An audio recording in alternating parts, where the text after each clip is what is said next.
आज हम सुनेंगे मुंशी प्रेमचंद द्वारा लिखी कहानी कायर। युवक का नाम केशव था, युवती का प्रेमा। दोनों एक ही कॉलेज के और एक ही क्लास के विद्यार्थी थे।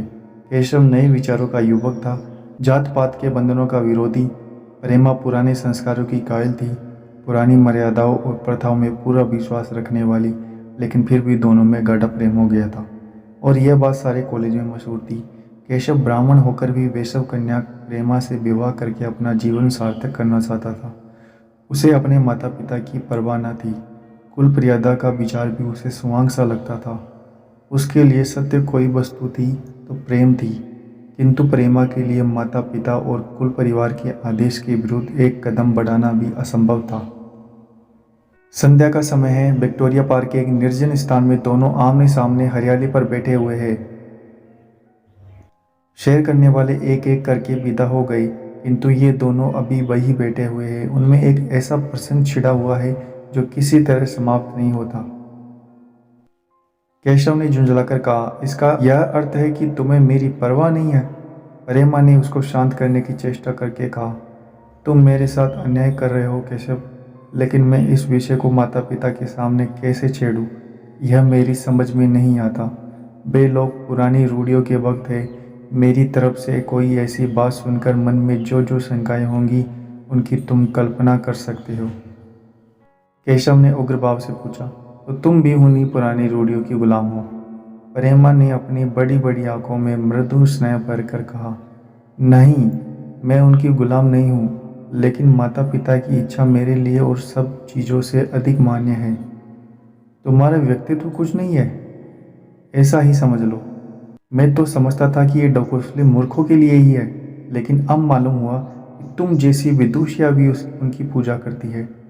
जब मैं तुम्हारे लिए इस संसार को छोड़ने को तैयार हूँ तो तुमसे भी यही आशा करता हूँ। प्रेमा ने मन में सोचा, मेरा अपनी देह पर क्या अधिकार है? जिन माता पिता ने अपने रक्त से मेरी सृष्टि की है और अपने स्नेह से उसे पाला है, उनकी मर्जी के खिलाफ कोई काम करने का उसे कोई हक नहीं। उसने दीनता के साथ केशव से कहा, क्या प्रेम स्त्री और पुरुष के रूप में ही रह सकता है, मैत्री के रूप में नहीं? मैं तो आत्मा का बंधन समझती हूँ। केशव ने कठोर भाव से कहा, इन दार्शनिक विचारों से तुम मुझे पागल कर दोगी प्रेमा। बस इतना ही समझ लो, मैं निराश होकर जिंदा नहीं रह सकता। मैं प्रत्यक्षवादी हूँ और कल्पनाओं के संसार में प्रत्यक्ष का आनंद उठाना मेरे लिए असंभव है। यह कहकर उसने प्रेमा का हाथ पकड़कर अपनी ओर खींचने की चेष्टा की। प्रेमा ने झटके से हाथ छुड़ा लिया और बोली, नहीं केशव, मैं कह चुकी हूँ कि मैं स्वतंत्र नहीं हूँ। तुम मुझसे वह चीज़ ना मांगो जिस पर मेरा कोई अधिकार नहीं है। केशव को अगर प्रेमा ने कठोर शब्द कहे होते तो भी उसे इतना दुख ना हुआ होता।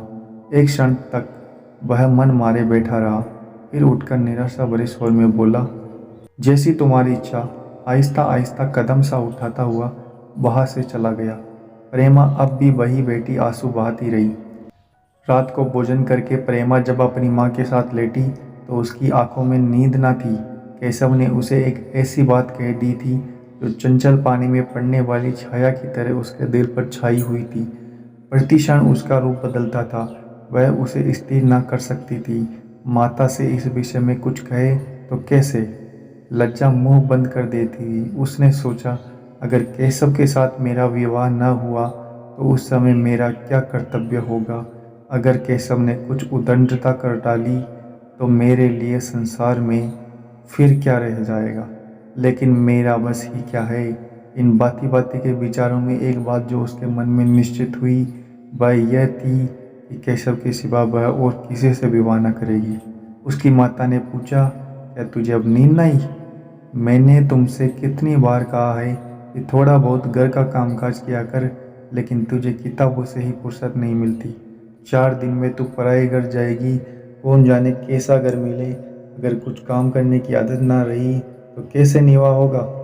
प्रेमा ने भोलेपन से कहा, मैं पराए घर जाऊंगी ही क्यों? माता ने मुस्कुराकर कहा, लड़कियों के लिए यही तो सबसे बड़ी विपत्ति है बेटी। माँ बाप की गोद में पलकर जो ही सयानी हुई दूसरों की हो जाती है।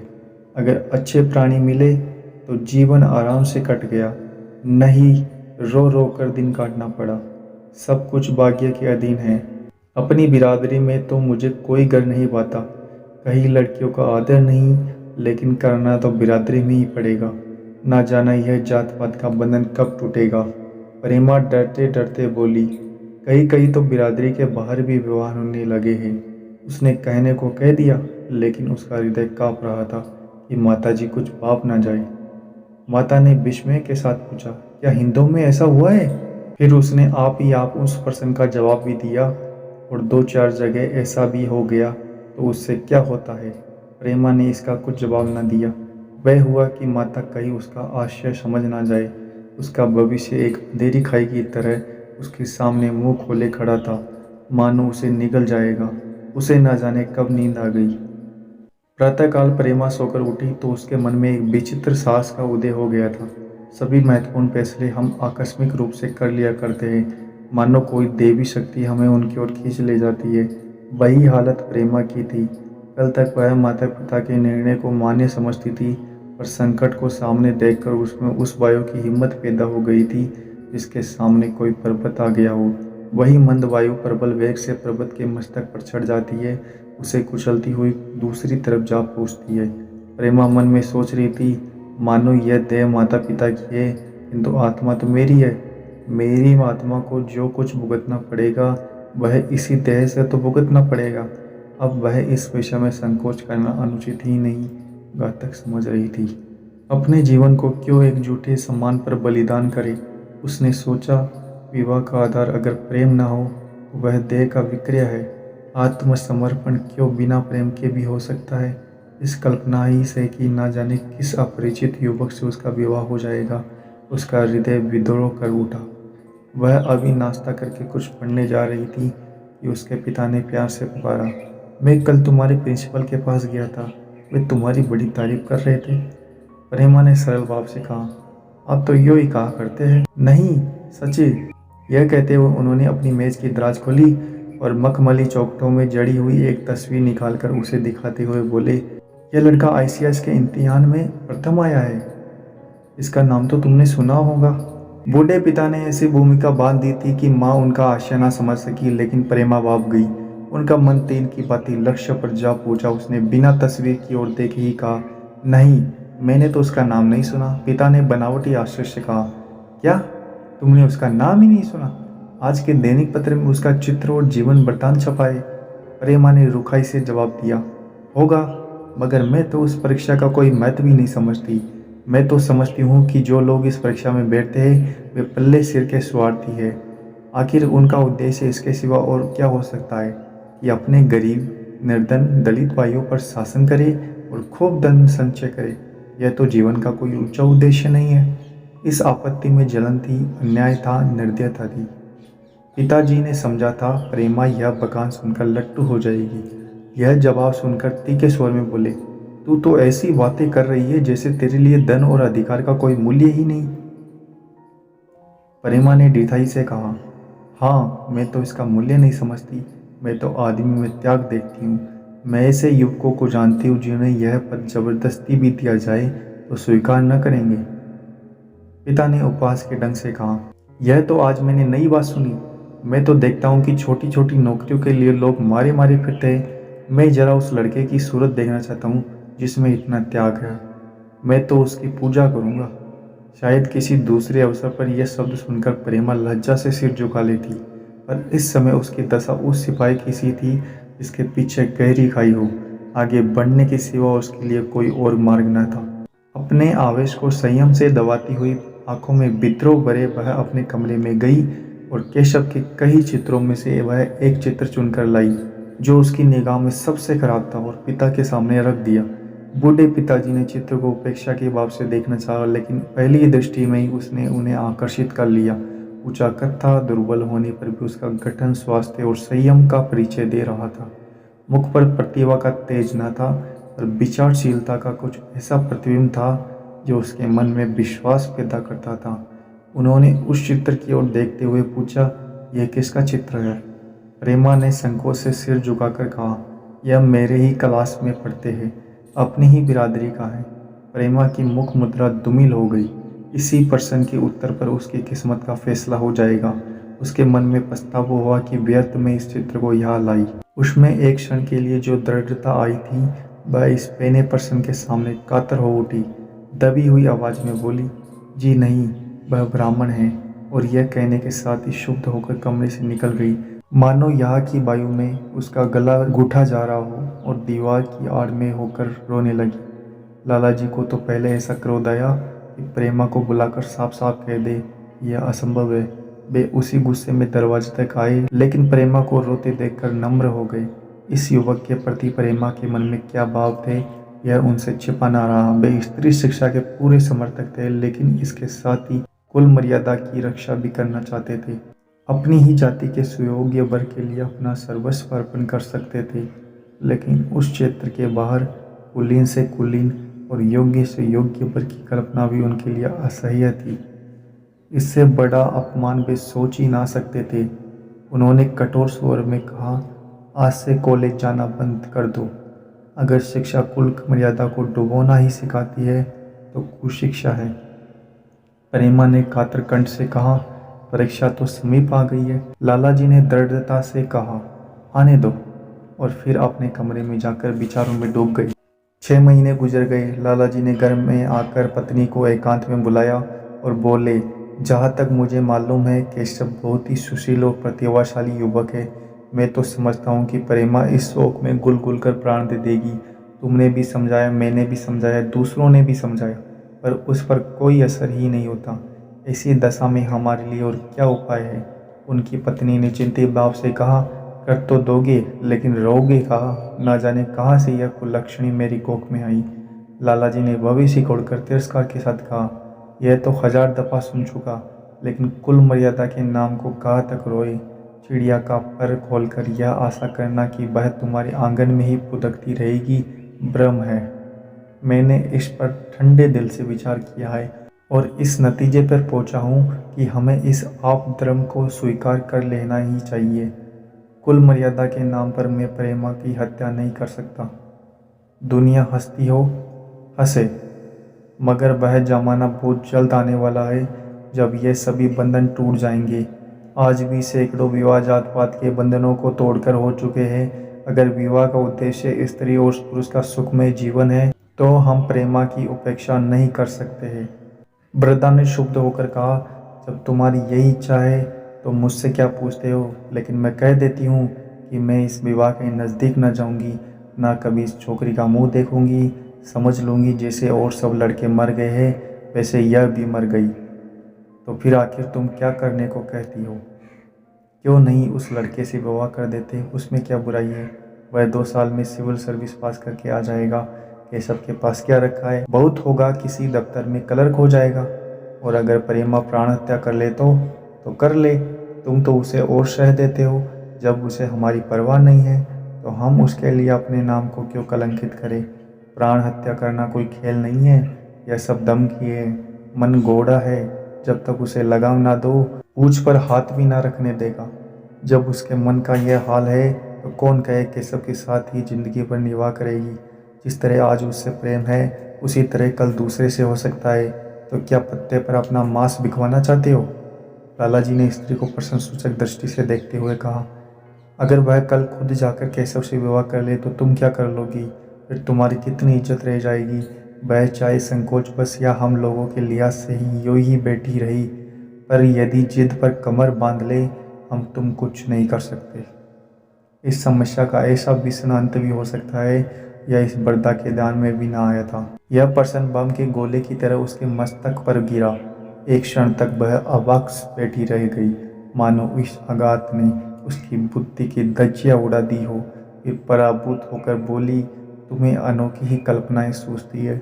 मैंने तो आज तक कभी भी नहीं सुना कि किसी कुलीन कन्या ने अपनी इच्छा से विवाह किया है। तुमने ना सुना हो, लेकिन मैंने सुना है और देखा है, और ऐसा होना बहुत संभव है। जिस दिन ऐसा होगा उस दिन तुम मुझे जीती ना देखोगे। मैं यह नहीं कहता कि ऐसा होगा ही, लेकिन होना संभव है। तो जब ऐसा होना है तो इससे तो यही इच्छा है कि हम ही इसका प्रबंध करें। जब नाक ही कट रही है तो तेज छुरी से क्यों ना कटे? कल केशव को बुला कर देखो क्या कहता है। केशव के पिता सरकारी पेंशनर थे, मिजाज के चिड़चिड़े और कृपण। धर्म के आडंबरों में उनके चित्त को शांति मिलती थी। कल्पना शक्ति का अभाव था, किसी के मनोभावों का सम्मान ना कर सकते थे। वे अब भी उस संसार में रहते थे जिसमें उन्होंने अपने बचपन और जवानी के दिन काटे थे। कम से कम अपने घर को दोनों हाथों और दोनों पैरों का जोर लगाकर उससे बचाए रखना चाहते थे। इसलिए जब एक दिन प्रेमा के पिता उसके पास पूछे और केशव से प्रेमा के विवाह का प्रस्ताव किया तो बूढ़े पंडित जी अपने आप में ना रह सके। धुंधली आंखें फाड़कर बोले, आप बंक तो नहीं खा गए? इस तरह का संबंध और चाहे कुछ हो, विवाह नहीं है। मालूम होता है आपको भी नई जमाने की हवा लग गई। बूढ़े बाबूजी ने नम्रता से कहा, मैं खुद ऐसा संबंध नहीं पसंद करता। इस विषय में मेरे भी यही विचार है जो आपके, पर बात ऐसी आ पड़ी है कि मुझे विवश होकर आपकी सेवा में आना पड़ा। आजकल के लड़के और लड़कियां कितने स्वेच्छाचारी हो गए हैं, यह तो आप जानते ही हैं। हम बूढ़े लोगों के लिए अब अपने सिद्धांतों की रक्षा करना कठिन हो गया है। मुझे भय है कि कहीं ये दोनों निराश होकर अपनी जान पर ना खेल जाए। बूढ़े पंडित जी जमीन पर पाँव पटकते हुए गरज उठे, आप क्या कहते हैं साहब? आपको शर्म नहीं आती? हम ब्राह्मण हैं और ब्राह्मणों में भी कुलीन। आप ब्राह्मण कितने ही पतित हो गए हो, इतने मर्यादा शून्य नहीं हुए कि बनिए बकालों की लड़की से विवाह करते फिरे। जिस दिन कुलीन ब्राह्मणों में लड़कियां न रहेगी उस दिन यह समस्या उपस्थित हो सकती है। मैं कहता हूँ, आपको मुझसे यह बात कहने का साहस कैसे हुआ? बूढ़े बाबूजी जितना ही दबते थे उतना ही पंडित जी बिगड़ते थे। यहाँ तक कि लाला जी अपना अपमान ज़्यादा न सह सके और अपनी तकदीर को कोसते हुए चले गए। उसी वक्त केशव कॉलेज से आया। पंडित जी ने तुरंत उसे बुलाकर कठोर कंठ से कहा, मैंने सुना है तुमने किसी बनिए की लड़की से अपना विवाह कर लिया है। यह खबर कहाँ तक सही है? केशव ने अनजान बनकर पूछा, आपसे किसने कहा? किसी ने कहा। मैं पूछता हूँ, यह बात ठीक है या नहीं? अगर ठीक है और तुमने अपनी मर्यादा को डुबाना निश्चय कर लिया है तो तुम्हारे लिए हमारे घर में कोई स्थान नहीं। तुम्हें मेरी कमाई का एक तेला भी नहीं मिलेगा। मेरे पास जो कुछ है वह मेरी अपनी कमाई है। मुझे अख्तियार है कि मैं उसे जिसे चाहूँ दे दूँ। तुम यह अनीति करके मेरे घर में कदम नहीं रख सकते। केशव पिता के स्वभाव से परिचित था। प्रेमा से उसे प्रेम था। वह गुप्त रूप से प्रेमा से विवाह कर लेना चाहता था। बाप हमेशा तो बैठे ना रहेंगे। माता के स्नेह पर उसे विश्वास था। उस प्रेम की तरंग में वह सारे कष्टों को झेलने के लिए तैयार मालूम होता था। लेकिन जैसे कोई कायर सिपाही बंदूक के सामने जाकर हिम्मत खो बैठता है और कदम पीछे हटा लेता है, वही दशा केशव की हुई। वह साधारण युवकों की तरह सिद्धांतों के लिए बड़े बड़े तर्क कर सकता था। जवान से उनमें अपनी वक्ति की दुहाई दे सकता था, लेकिन इसके लिए यातनाएं झेलने की सामर्थ्य उसमें न थी। अगर वह अपनी जिद पर अड़ा और पिता ने भी अपनी टेक रखी तो उसका कहाँ ठिकाना लगेगा? उसका जीवन ही नष्ट हो जाएगा।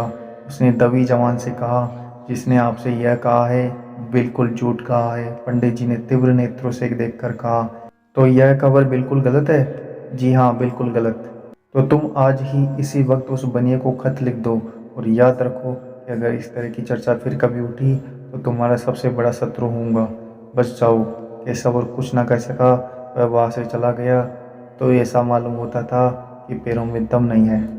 दूसरे दिन प्रेमा ने केशव के नाम यह पत्र लिखा, प्रिय केशव, तुम्हारे पूज्य पिताजी ने लाला जी के साथ जो अशिष्ट और अपमानजनक व्यवहार किया है उसका हाल सुनकर मेरे मन में एक बड़ी शंका उत्पन्न हो रही है। शायद उन्होंने तुम्हें भी डांट फटकार बताई होगी।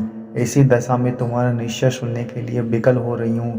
तुम्हारे साथ हर तरह का कष्ट झेलने को तैयार हूँ।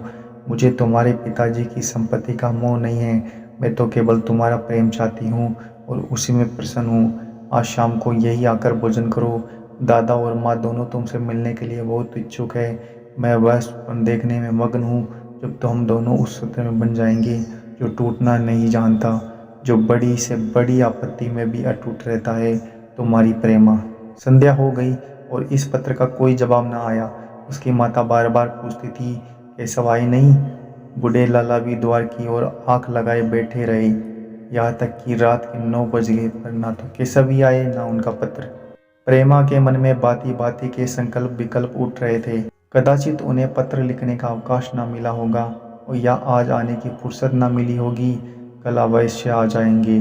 केशव ने पहले उसके पास जो प्रेम पत्र लिखे थे उन सबको उसने फिर पढ़ा।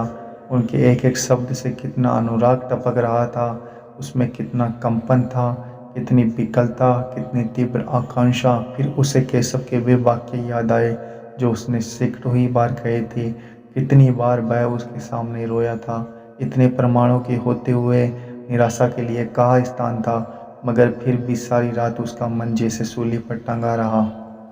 प्रातःकाल केशव का जवाब आया। प्रेमा ने कांपते हुए हाथों से पत्र लेकर पढ़ा। पत्र हाथ से गिर गए। ऐसा जान पड़ा मानो उसकी देह का रक्त स्थिर हो गया हो। लिखा था, मैं बड़े संकट में हूँ कि तुम्हें क्या जवाब दूँ। मैंने इधर उस समस्या पर खूब ठंडे दिल से विचार किया है और इस नतीजे पर पहुंचा हूँ कि वर्तमान दशाओं में मेरे लिए पिता की आज्ञा की उपेक्षा करना दूसरा है। मुझे कायर न समझना, मैं स्वार्थी भी नहीं हूँ, लेकिन मेरे सामने जो बाधा है उन पर विजय पाने की शक्ति मुझ में नहीं है। पुरानी बातों को भूल जाओ, उस समय मैंने इन बाधाओं की कल्पना न की थी। प्रेमा ने एक लंबी गहरी जलती हुई सांस खींची और उस खत को फाड़कर फेंक दिया। उसकी आंखों से अश्रुधारा बहने लगी। जिस केशव को उसने अपने अंतःकरण से वर लिया था वह इतना निष्ठुर हो जाएगा, इसकी उसको रत्ती भर भी आशा न थी। ऐसा मालूम पड़ा मानो अब तक वह कोई सुनहरा स्वप्न देख रही थी, पर आँख खुलने पर वह सब कुछ अदृश्य हो गया। जीवन में जब आशा ही लुप्त हो गई तो अब अंधकार के सिवा और क्या रहा। अपने हृदय की सारी संपत्ति लगवाकर उसने एक नाव लदवाई थी, वह नाव जलमग्न हो गई। अब दूसरी नाव कौन वहां से लदवाए। अगर वह नाव टूटी है तो उसके साथ वह भी डूब जाएगी। माता ने पूछा, क्या केशव का पत्र है? प्रेमा ने भूमि की ओर ताकते हुए कहा, हाँ, उनकी तबीयत अच्छी नहीं है, इसके सिवा वह और क्या कहे। केशव की निष्ठुरता और बेवफाई का समाचार कहकर लज्जित होने का साहस उसमें न था। दिन भर वह घर के काम धंधों में लगी रही, मानो उसे कोई चिंता ही नहीं है। रात को उसने सबको भोजन कराया, खुद भी भोजन किया और बड़ी देर हारमोनियम पर गाती रही। मगर सवेरा हुआ तो उसके कमरे में उसकी लाश पड़ी हुई थी। प्रभात की सुनहरी किरणें उसके पीले मुख को जीवन की आभा प्रदान कर रही थी। अगर आपको ये कहानी अच्छी लगी तो अपने दोस्तों के साथ शेयर करें, हमारे चैनल को सब्सक्राइब करें, लाइक करें, कमेंट करें। धन्यवाद।